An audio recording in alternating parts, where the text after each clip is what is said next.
안녕하십니까. 반갑습니다. 오늘부터 여러분들 공인노무사 민법 시험을 책임질 김동진이라고 합니다.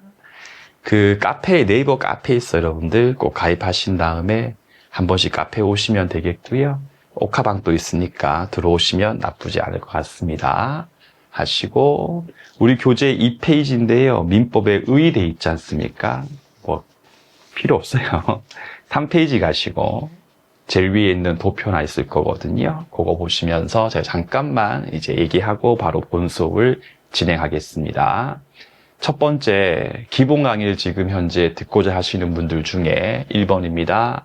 제가 아주 자세하게 1년 커리, 그리고 제가 생각하는 공인노무사 시험을 대비하기 위해서 어떻게 공부를 해야 하는가에 대한 영상이 있습니다. 요거 혹시 안 들으신 분들은 2배속으로 해가지고 꼭 듣고 오시길 바랍니다. 저는 저는 기본적인 마인드가, 저랑 이제 생각이 일치하는 수강생 분들하고 강의를 제가 열심히 하고 싶지, 저랑 생각이 다른데 억지로 제 강의를 안 들으면 시험 안 되니까 내 강의 들어라. 저 그렇게 하고 싶지는 않거든요, 여러분들. 그래서 1년 커리에 대해서 영상을 꼭 들으신 다음에 본인께서 생각하시는 거랑 같으면 그러면 제 강의를 선택하는 거고요. 같지 않으면 제 강의를 선택하지 마세요, 여러분들. 아주 가끔씩 보면 자기하고 다른 생각인데 굳이 제 강의 교재를 선택해놓고 자꾸 저를 이렇게 흔들는 분들이 계시거든요. 저는 그런 흔들림은 절대 신경 아예 안 써요, 여러분들. 그러니까 또 신경 안 썼다고 또 저한테 막 뭐라 하지 마시고요. 아예 처음부터 들어보시고 내랑 생각이 다른데 하시면 생각이 맞는 다른 교재, 다른 강의를 선택하시면 되는 겁니다.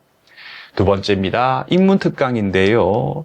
제가 하는 그 인문특강은 다른 인문특강하고는 여러분들 레벨이 다릅니다. 무슨 용어 해가지고 선의가 뭐고 악의가 뭐고 그런 것들은 그냥 민법 공부를 하면서 자연스럽게 익혀나갈 부분인 거지, 그걸 떼놓고 막 외우고 할 필요 전혀 없습니다. 제가 하는 인문특강은요, 그냥 하는 게 아니고 민법 전체 체계를 제가 알려드리는 거거든요. 인문특강 필수입니다. 요 인문특강을 듣고 기본 강의를 듣는 거하고 안 듣고 듣는 거는 엄청난 차이가 있기 때문에 인문특강 반드시 듣고 기본 강의를 시작하시길 부탁을 드릴게요. 해놓고 거기 위에 도표 있지 않습니까? 도표에 별표 친 다음에 쓰세요. 항상 찾아볼 것. 제가 이제 그 인문특강 때 했던 내용의 엑기스를 제가 지금 현재 도표로 제가 정리를 해둔 거거든요. 그래서 항상 보시면서 공부하시고 제가 이 내용을 계속적으로 언급을 할 겁니다. 그랬을 때마다 찾아보는 방식으로 공부를 하시면 됩니다. 그리고 분명히 인문특강 때 다 외웠는데 까먹습니다. 너무 슬픕니다. 그게 아니고 여러분들 천천히 그리고 차분하게 공부를 하시면 돼요. 공부를 하시면 되거든요. 제가 제가 원래 사법시험 때부터 강의를 시작해가지고 제가 지금 주력으로 하는 강의가 변리사 강의를 하고 있고요. 간평 강의를 하고 있고요. 제 노무사 강의를 하고 있습니다. 하면 각각 여러분들 수험생들마다 각각의 특성이 다 있거든요. 있는데 이 노무사 시험을 공부하시는 분들 특성을 제가 봤을 때 가장 조금 문제가 되는 거, 근데 그거는 수험생분들의 잘못이 아니고 이 노무사 학원가의 잘못인데, 물론 이제 노무사 시험의 1차, 2차 공부 경계 라인이 이제 변리사 같은 경우는 1차 시험을 1년, 2년 빡세게 준비를 해야 되거든요. 그러니까 이제 1차 공부할 때 1차만 공부하니까 별 문제가 없고요.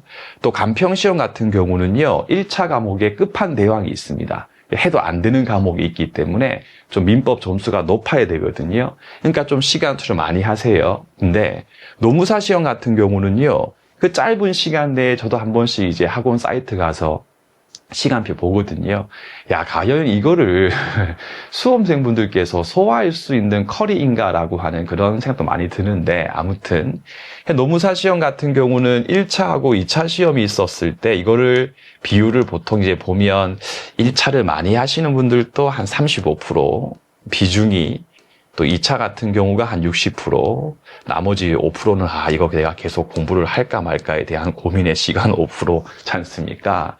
그러니까 또 1차 시간이 공부할 게 얼마 안 되는데 또 공부하려는 분량은 되게 많아요. 그죠? 막 사보부터 해가지고 막 끝판대양이 많죠. 그러니까 충분히 이해는 하는데 지나칠 정도로 마음이 급한 분들이 많아요. 조급하신 분들이 많거든요.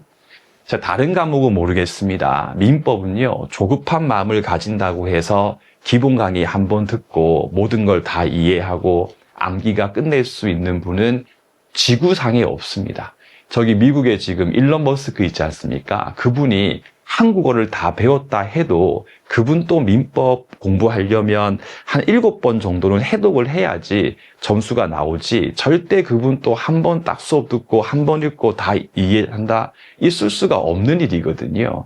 이렇게 여러분들 있을 수가 없는 일을 민법에서 원시적, 객관적, 전부불능을 원시적 배울 겁니다. 객관적, 전부불능이라고 부르는데, 이렇게 제가 이야기를 해드려도 항상 마음이 급하니까, 할 게 많으니까 이번에 민법 기본 강의 들을 때 나는 모든 내용을 다 이해하고 다 암기할 거야 라고 하면서 덤벼들다 보니까 민법이 너무 싫어지고 지치게 되는 거죠. 그러니까 끝까지 완주를 못하는 겁니다. 그래서 민법이라고 하는 거는 처음부터 끝까지 한번 갔다가 다시 와서 한 번 더 가고 또 한 번 더 하고 최소 3회독은 해야 이게 그림이 보이거든요.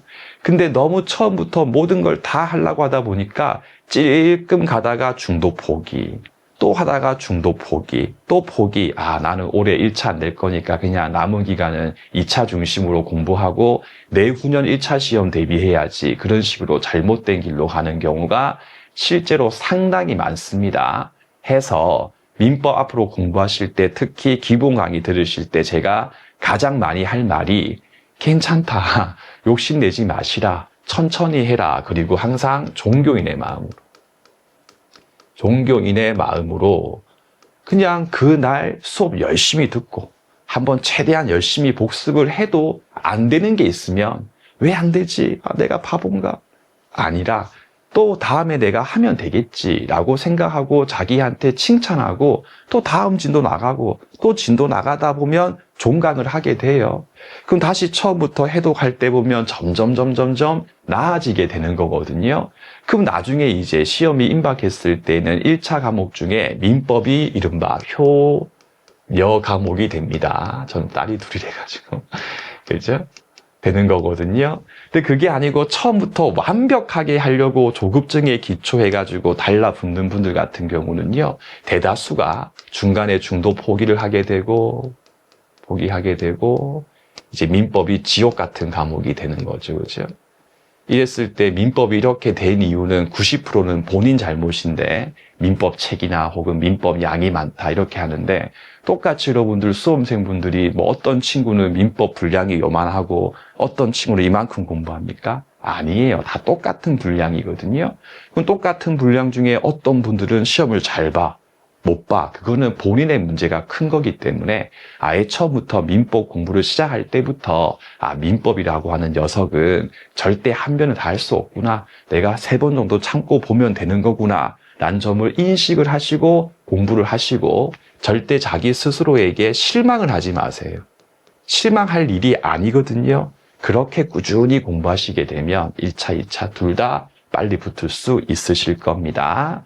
까지 하고 이제 바로 본 수업 진행할게요. 4페이지 가시고, 선생님 복습하실 때 선생님께서 언급하지 않은 부분 또 공부해야 되나요? 그럴 필요 없죠. 복습해야 될 내용은 당연히 다 수업 시간 때 설명하기 때문에 제가 따로 언급하지 아니한 부분은 볼 필요 없고요. 제가 책에 밑줄 긋고 필기노트에 있는 것만 봐도 충분하다, 필기노트하고 밑줄 친 것만 봐도 90점은 충분히 나옵니다. 근데 이것도 필요 없죠, 여러분들. 그렇죠? 까지 하시고 4페이지 가신 다음에 제1조부터 한번 읽어보겠습니다. 일단 제1조 옆에 법원 돼 있지 않습니까? 요게 표제, 조문의 제목이란 뜻인데 조문의 제목은 절대 암기할 필요 없고 읽으면 되고요. 그럼 첫 번째 궁금한 게 법원이 뭐지? 밑에 민사에 관하여 법률의 규정이 있으면 그에 의하고 없었을 때에는 간습법에 의하고 간습법도 없었을 경우에도 재판을 포기하지 말고 조리에 의해서 재판을 해줘라까지 기억하신 다음에 그 제1조라고 하는 숫자 옆에다가 저는 이렇게 표시합니다. 필기노트 1번을 이렇게 표시하거든요. 선생님 굳이 여기 이렇게 표시가 돼 있는데 뭐 1번, 2번 굳이 쓸 필요 뭐 있습니까? 라는 생각 드시는 분들은요. 들어보세요. 나중에 수업 듣고 혼자 해독할 때 이렇게 넘버링을 그 위치에 써놓지 않으면 이 필기노트 내용이 어디 있지라고 하면서 찾는 시간이 필요하겠죠? 그 시간 또 아까우니까 아예 그냥 딱 적어두시면 됩니다. 그럼 바로 다음번에 이게 1번이구나 이렇게 보시면서 공부를 할 수가 있으니까요. 그럼 다시 한 번 더 민법 제1조 천천히 읽으신 다음에 자, 민법 제1조는 뭐냐라고 했을 때에 갑이 원고인데 원고란 말은요. 소를 제기하는 자, 소송을 제기하는 자가 원고라고 하고요. 그럼 피고는요. 소 제기를 당하는 자라고 생각하시면 돼요. 그 이제 갑이 을을 상대해가지고 각종 소송을 제기했다라고 생각하시면 됩니다. 그럼 다시 민법 제1조에 보시니까 민사에 관하여 법률상의 분쟁이 있었을 때가 바로 그 앞에 있는 민사거든요. 그럼 분쟁이라고 하는 말은 그냥 갑하고 을 사이에서 다툼이 생겼다 그 말입니다. 그럼 여기 있는 이 민사라고 하는 것은 무엇인가에 대해서 인문특강 때 공부했는데 제가 앞으로 인문특강 때 했는데 란 말을 쓰는 거는 인문특강 때 했는데 왜 모르셔요? 그 뜻이 아닙니다. 한번 언급하면 그게 인문특강 프린트에 있으니까 한번 찾아볼까? 그런 느낌이니까요. 오해하지 마시고요. 민사에 관하여 갑하고 을 사이에서 돈, 재산에 관한 분쟁이 생겼거나 혹은 친족관계, 이혼, 입양 등등의 친족관계 혹은 상속관계에 대해서 다툼이 생겼을 때는 민법에 의해서 처리가 이루어지게 되고 이거를 민사에 관한 분쟁이라고 이야기를 하는 거고요. 이런 문사에 관한 분쟁을 처리하기 위한 게 바로 민법이다라고 생각을 하시면 됩니다. 그리고 이렇게 갑하고 을 사이에서의 법률상 분쟁에 대해서 해결 주체가 바로 법원이라고 하는 기관이다. 그리고 그 법원의 판단이 바로 판결이라고 부른다까지 확인하시면 됩니다. 자, 그런데 이때 갑하고 을 사이에서 갑 같은 경우는요. 판사님 X입니다 라고 하고 있고 피고 을 같은 경우는 아닙니다. Y입니다 라고 하고 있는 거예요. 그럼 이 갑하고 을 둘 중에 주장 중에 누구의 말이 진실이고 거짓인지에 대해서 판단할 때에 법원이 가령 종교, 지역, 학연 등에 기초해가지고 갑이 내 동창이네, 갑승소, 을패소 이렇게 해버리면 그렇죠. 국민들이 법원의 판결을 신뢰할 수가 없잖아요. 그래서 민법 제1조가 정해줍니다. 법원아, 민사에 관하여 갑하고 을 사이에서 법률상 분쟁이 있었을 때 너네 마음대로 판단하지 말고 법률이 있으면 법률에 의하고 만약에 없었을 때에는 간습법에 의하고 이것도 없다고 해서 법원이 갑과 을을 불러서 갑과 을님아 미안한데 우리가 아무리 조사하고 알아봐도 법률과 간습법이 없기 때문에 재판 못 해주겠다라고 재판을 포기하지 말고 조리, 이른바 법관의 양심에 근거해가지고 판단을 해줘라까지 기억하시면 됩니다. 그래서 다시 민법 제1조에 보시게 되면요. 법률이란 글자 위에 1번 쓰시고 간습법 위에 2번 쓰시고 조리 위에 3번까지 쓰신 다음에 적용 순서가 있구나. 그러면 1, 2, 3 순서를 살짝 바꿔가지고요. 틀린 질문 출제를 한다까지 기억해 주시면 됩니다. 그 밑에 이제 로마자 1번은 보실 필요 없고요. 로마자 2번 첫 줄에 가시면 기읍번 끝에 법원의 종류까지 밑줄 긋고 법원, 판단 기준의 종류가 법률이 있고 간습법이 있고 조리가 있구나에 대해서 민법 제1조가 정하고 있는 거고 그 뒤에 보시니까 적용 순서까지 밑줄 긋고 1, 2, 3이구나까지 확인하시면 됩니다. 해놓고 이제 목차 밑에 1번에 보시면 법률이 있지 않습니까? 여기 있는 이 법률의 의미가 무엇인가에 대해서 전부 다 포함된다. 뭔 소리냐? 첫 줄 끝에 보시면 민법 제1조에서의 법률이라고 하는 것은 널리 성문법을 의미하는 것으로서 문서로 존재하고 있는 법을 의미하는 것으로서 국회가 만든 법률뿐만 아니라 그 밑에 있는 명령 등등등도 전부 다 포함된다까지 쫙 밑줄 그은 다음에 전부 다 포함되거든요. 그럼 시험 문제에서 민법 제1조에 있는 법률의 경우는 국회가 만든 형식적 의미의 법률에 하나고 명령 등은 안 된다 하면 틀린 질문입니다. 전부 다 포함되니까 명령이라든지 규칙 같은 것도 다 포함된다라고 간단하게 정리하시면 되는 거지. 우리가 헌법에 대해서 공부한 것도 아닌데 또 명령이 뭐고 규칙이 뭐고 그렇게 가는 거는 시간 낭비다. 그렇죠? 시간을 투자할 때 잘 투자해야겠죠. 됐죠?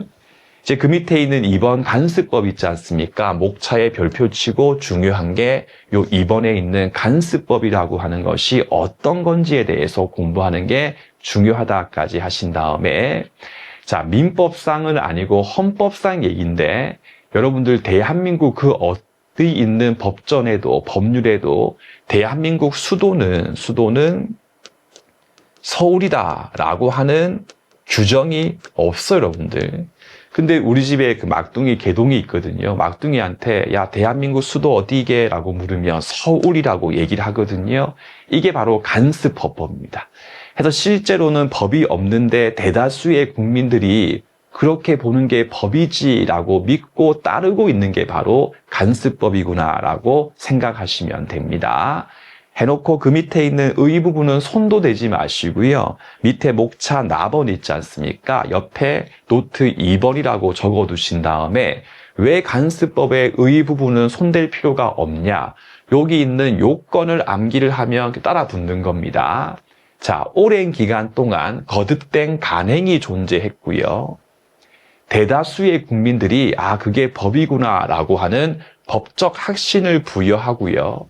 마지막으로 전체 법 질서에 위반되지 않았을 때는 간습법으로서의 효력이 인정되는 거거든요. 거기서 1번에 있는 간행이라고 하는 건 공부할 게 없습니다. 그냥 계속 그렇게 해왔다 그 뜻이고요. 2번에 보시니까 법적 확신에 관한 부분인데요. 거듭된 간행이 존재했고요. 대다수의 국민들이 그렇게 하는 게 법이지라고 생각하고 따라왔습니다. 맞습니다. 근데 문제는요, 갑하고 을 사이에서 싸움이 났는데 갑 같은 경우는 판사님 이게 간습법입니다 하고 있고 을 같은 경우는 자기한테 불리해지니까 그거 간습법 아니에요 라고 해가지고 어떤 내용이 간습법인지 아닌지에 대해서 다툼이 생긴 경우 있지 않습니까? 그래가지고 법원이 판결을 선고하면서 조사를 해보니까 간습법 맞는 거예요.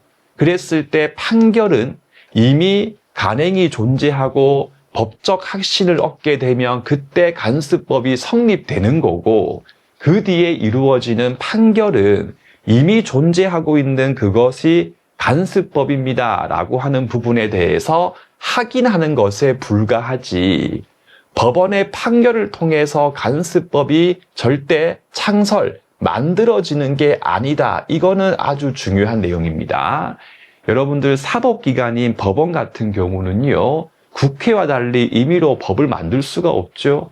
근데 만약에 간습법의 성립이 인정되기 위하여 법원의 판결이 필요하다라고 해버리면요. 이른바 상권 분리 원칙에 반하거든요.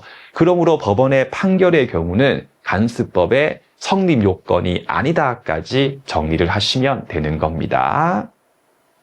그래가지고 그 밑에 있는 1번 제목 거듭된 간행이 존재할 것 밑줄 2번입니다. 법적 확신까지 밑줄 긋고요.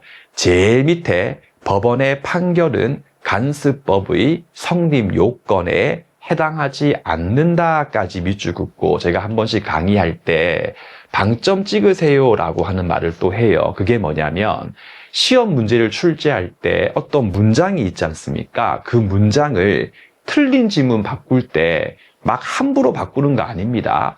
포인트가 있습니다. 그거 제가 잘 알거든요. 그럼 이 문장의 포인트는 제일 끝에 앉는다 위에 방점 찍으신 다음에 법원의 판결은 간수법의 성립 요건에 해당한다 하면 틀린 지문입니다. 해당하지 않는다. 그 부분에 눈을 힘을 빡 주고 책을 읽으시면 되고 나머지는 그냥 패스하시면 됩니다.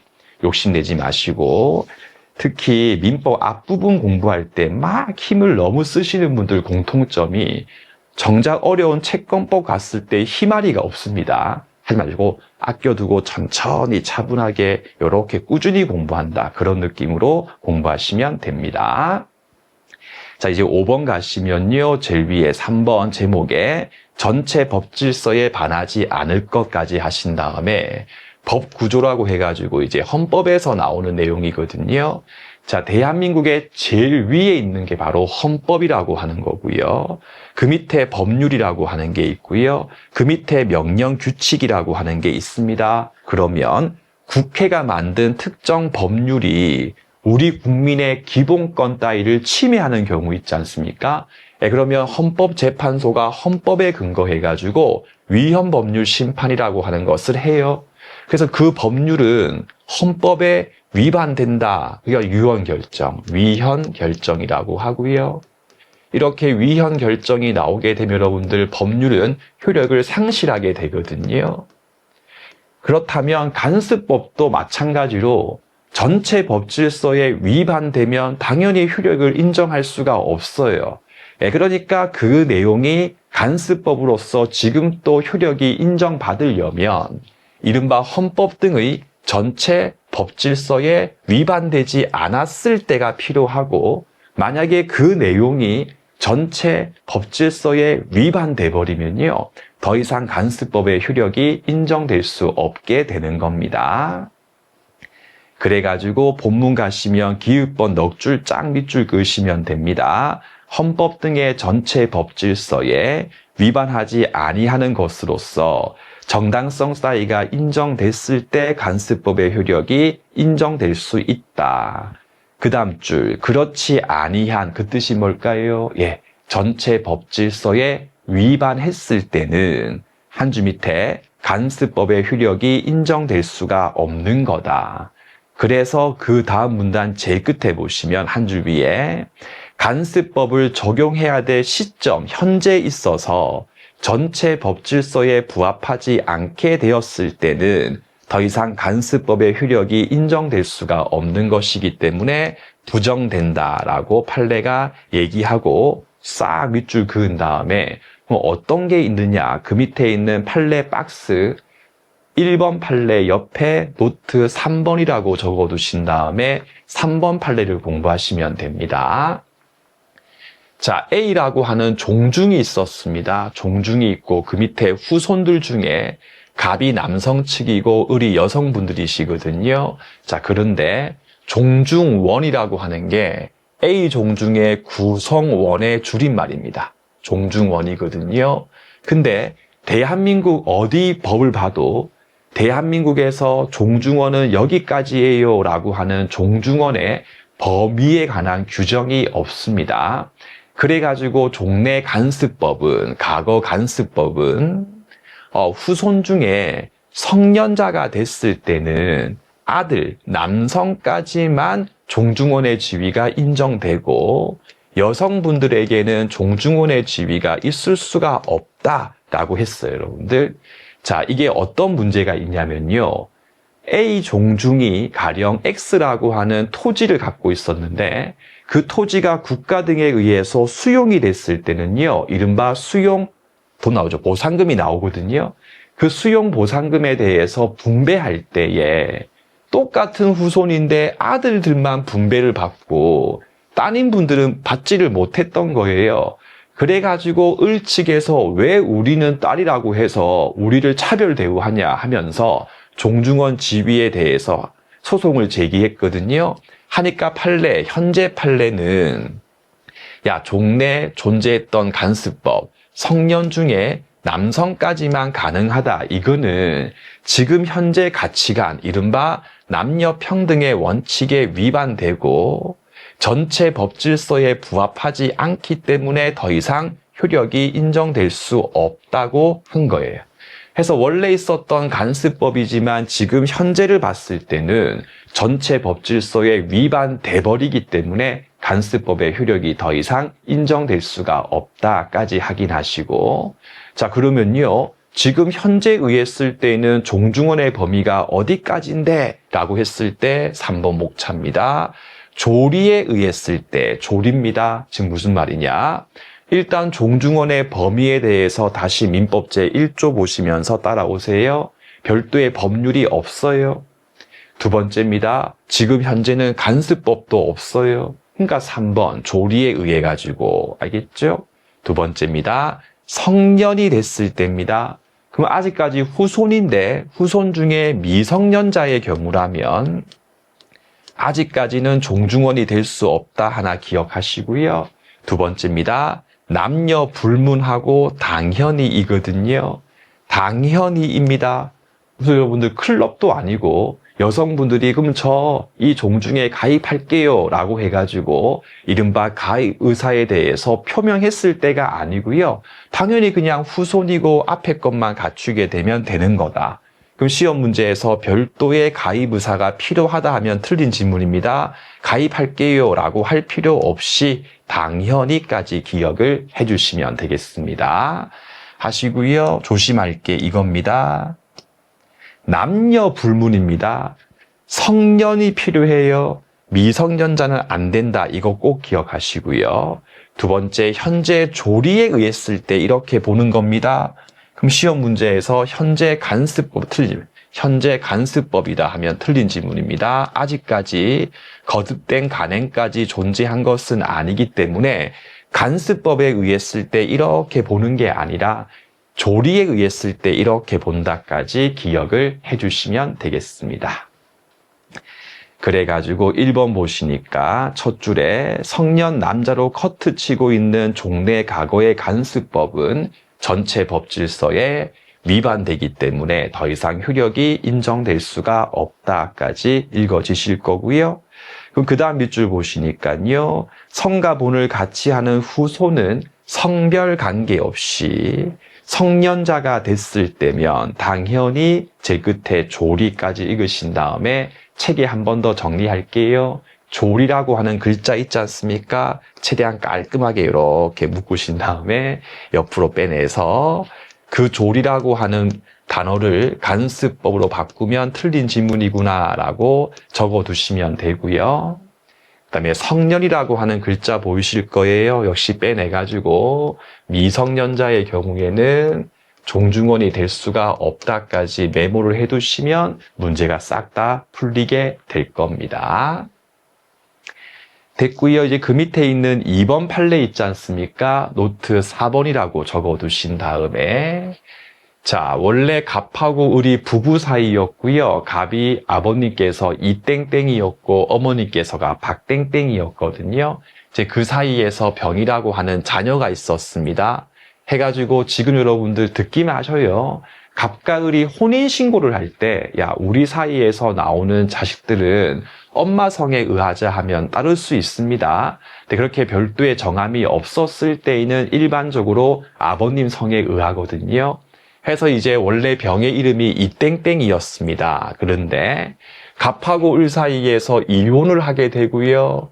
을이 아기를 키우고 있고 친권이라든지 양육 같은 것들을 다 하고 있고 저기 있는 아버님께서 별로 아기에 대해서 관심이 없는 경우 있지 않습니까? 이랬을 때에 저기 있는 병의 성을 이에서 박으로 바꿀 수 있습니다. 해서 민법 제 781조에 근거해가지고 아기의 복리를 위해서 필요하면 바꿀 수 있습니다. 그래가지고 바꿨습니다. 박으로. 그럼 이렇게 이제 병이 이에서 박이 됐을 때 이분은 박씨 종중에 종중언의 지위를 가질 수 있게 된다까지 정리하신 다음에 다만 이 경우도 저기 있는 병 같은 경우가 박씨 종중언이 되려면요 당연히 성년이 된 것을 전제로 합니다. 그 아직까지 병 같은 경우가 미성년자인 경우라면 될 수가 없다는 부분이 있으니까 한정파면 잘 피해가지고 문제를 푸세요. 성년자가 됐을 경우에 하나여까지 기억하시면 됩니다. 그래가지고 이번에 보시니까 끝에 자녀의 성과 본이 엄마 쪽으로 변경됐을 때 꺽쇠 성년인, 알겠죠?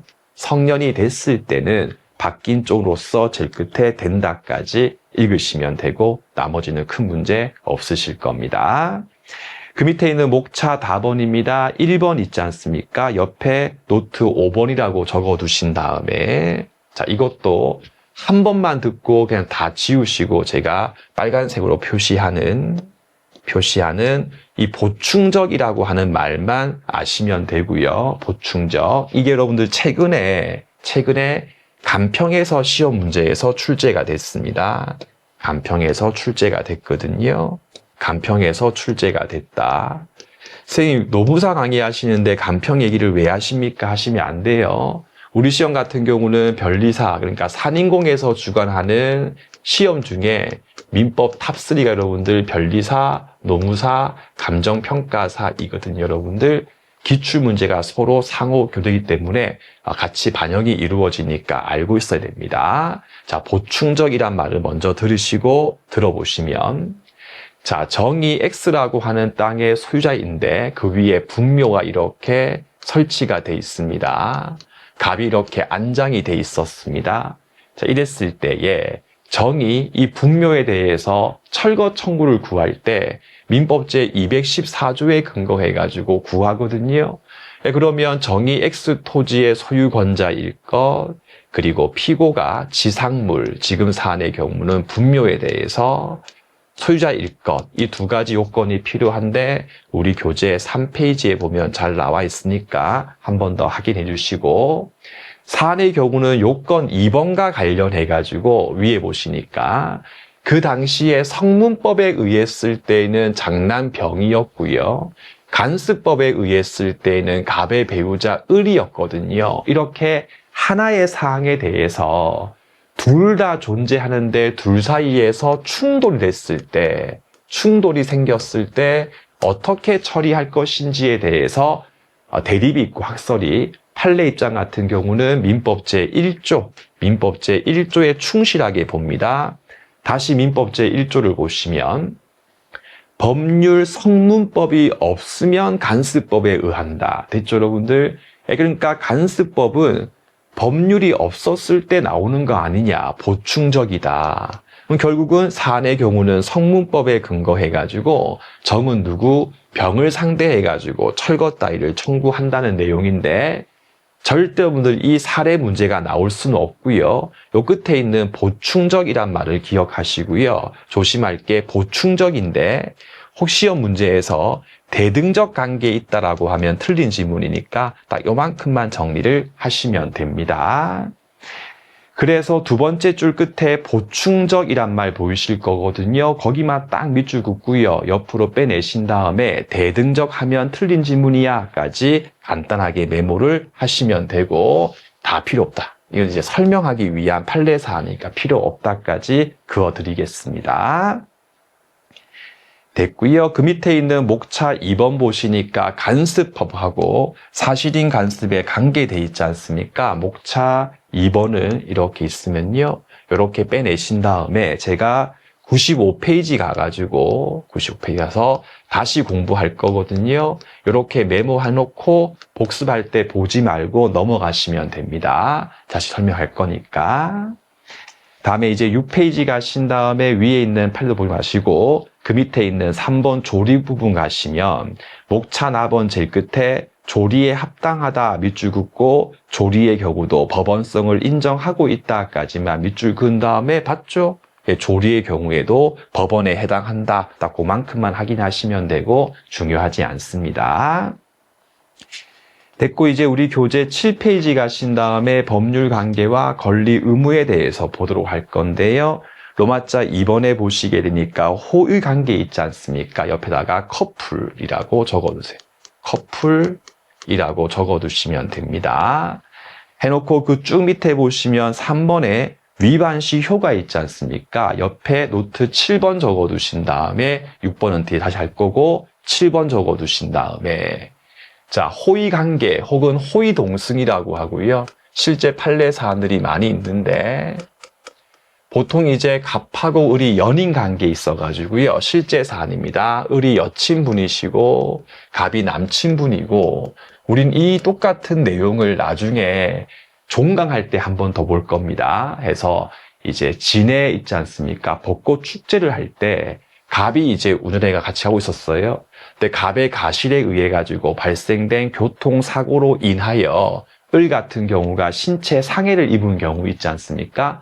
자, 이랬을 때 을이 갑을 상대해 가지고 배상 책임을 물을 수 있는지 없는지에 관한 부분인데 민법의 대표적인 손해배상청권의 근거는 총 4가지가 있습니다. 첫 번째가 계약상 채무 불이행을 이유로서 배상 청구를 구하는 거고 민법 제390조가 있고 인문특강 때 신나게 설명드렸고요. 두 번째가 불법 행위에 근거한 배상 청구권, 불책이라고 하면 이겁니다. 3번이 담보 책임이고요. 4번이 535조인데 3번, 4번은 그런 게 있다 하더라까지만 하시면 되고요. 일단 오늘은 1번과 2번에 집중, 1번 집중, 2번에 집중하시고 3번, 4는 뭐 그런 게 있겠지 정도면 충분합니다. 그럼 사안의 경우에 1번, 을이 갑을 상대해가지고 계약상 체불에 근거해가지고 배상 청구할 수 있는지 여부에 대해서 검토가 필요한데요. 인문특강입니다. 을이 갑을 상대해가지고 계약상 체불에 근거해가지고 배상 청구권을 행사하려면 바로 이행불능인가 이행지체인가 그렇게 가지 말고 천천히 갑하고 을 사이에서 계약이 성립했나? 성립했을 때는 그 계약이 유효한가? 부터 검토를 해라 라고 했죠, 여러분들. 그럼 지금 이 사안의 경우는요, 갑하고 을 사이에서 어떠한 법적인 계약을 맺고 갑이 을을 태워준 게 아니죠.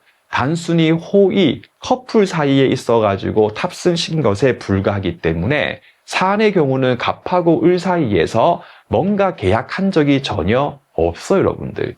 그러니까 계약의 성립 자체가 부정돼 버리기 때문에 계약 자체가 성립이 안 됐으니 당연히 계약상 체불에 근거해가지고 배상도 청구하지 못하니까 1번은 청구하지 못하게 되는 겁니다.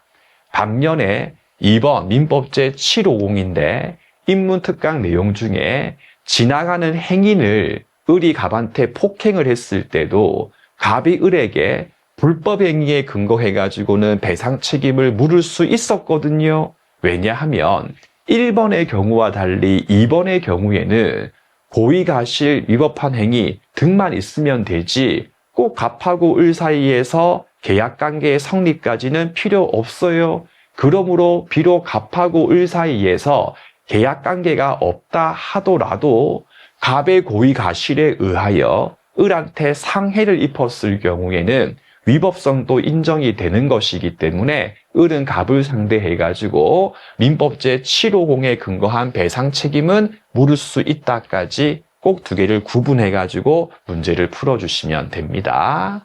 2번은 그냥 참고 됐고 여러분들은 X 그어버리시고요. 그래서 제일 밑에 위반의 효과에서 목차 1번이 있고 2번이 있지 않습니까? 제가 한 번씩 두 개 묶어서 VS 표시하세요. 이거는 두 개를 비교해가지고 기억하세요 라고 하는 거고요. 제가 이렇게 표시를 하는 이유는요. 1번과 2번 두 개를 섞어가지고 틀린 지문 내는 부분이다. 그 뜻이니까 항상 이렇게 VS 해드리며 두 개를 끌어가지고 정확하게 1번은 뭐고 2번은 뭐고 이렇게 읽어야지 민법이 빨리빨리 정리가 됩니다. 자, 먼저 1번 제목에 밑줄 그으세요. 계약상 책임의 발생 여부. 계약상 책임이 발생하려면 청약과 승낙의 합치에 의해서 갑하고 을 사이에서 계약이 성립하고 2단계 성립된 계약이 유효했을 때 생긴다. 근데 사안의 경우는 계약이 불성립이기 때문에 생길 수가 없구나 해서 한 줄 밑에 밑줄 별도로 갑하고 을 사이에서 계약한 사실 자체가 없는 것이기 때문에 원래 을은 갑에게 계약상 청구권을 행사하지 못한다.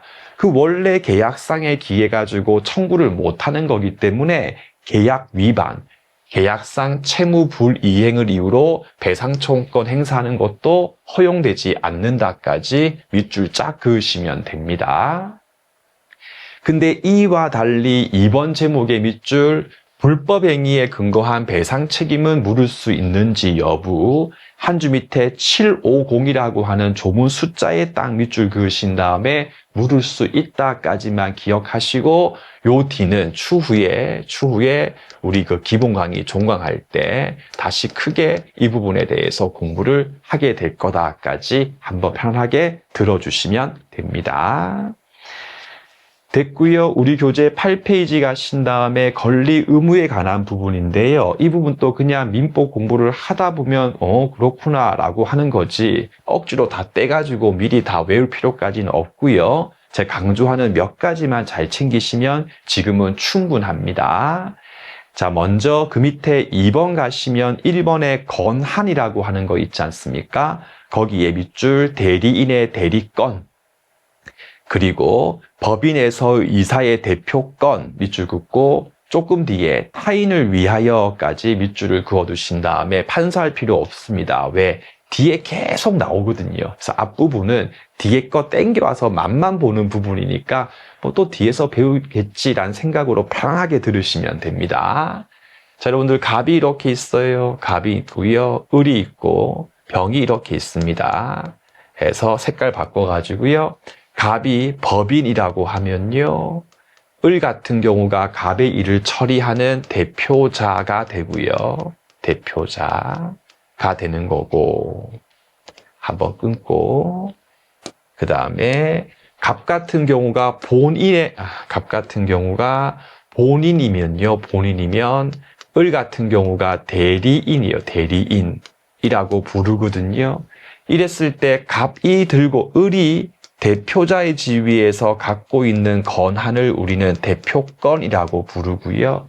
갑이 일이 되게 많은 본인입니다. 그래서 갑이 을한테 일을 시켜서 야 원래 내가 할 부분인데 네가 나가서 X 토지에 대해서 매매 계약하고 온나 이렇게 일을 맡기면서 대리권을 주거든요. 이랬을 때 대리인 을이 갖고 있는 게 바로 대리권이라고 부릅니다. 자 그러면요. 을이 갖고 있는 대표권, 대리권은 을 자신을 위한 게 아니죠. 을 자신을 위한 게 아니라 누구? 타인 갑을 위한 거죠. 타인 갑을 위한 거다. 이게 바로 건한이에요. 건한. 그렇죠. 건한이다. 개념 기억하신 다음에 됐나요? 거기 있는 그 타인을 위하여 부분 있지 않습니까? 이렇게 위로 빼신 다음에 그러면 을이 대표권, 대리권이 있는 대표자, 대리인인데 을이 병을 만나가지고 대표권, 대리권에 기해서 계약하고 돈을 빌릴 때 을이 갑을 위해서 빌렸으면 별 문제가 없을 겁니다. 그죠? 근데 을이 갑 말고 자기를 위해서 요즘에 삼성 좋으니까 자기를 위해서 혹은 실제 사는 을이 자기 자식들의 유학비로 쓰려고 돈을 빌리는 경우가 있습니다. 이렇게 을에게 주어진 대표권, 대리권을 갑이 아니라 자기 또는 자기의 자식들을 위해 썼을 때를 이른바 남용이라고 하고 건한은 남용의 문제하고 연결된다까지만 적어두시면 됩니다.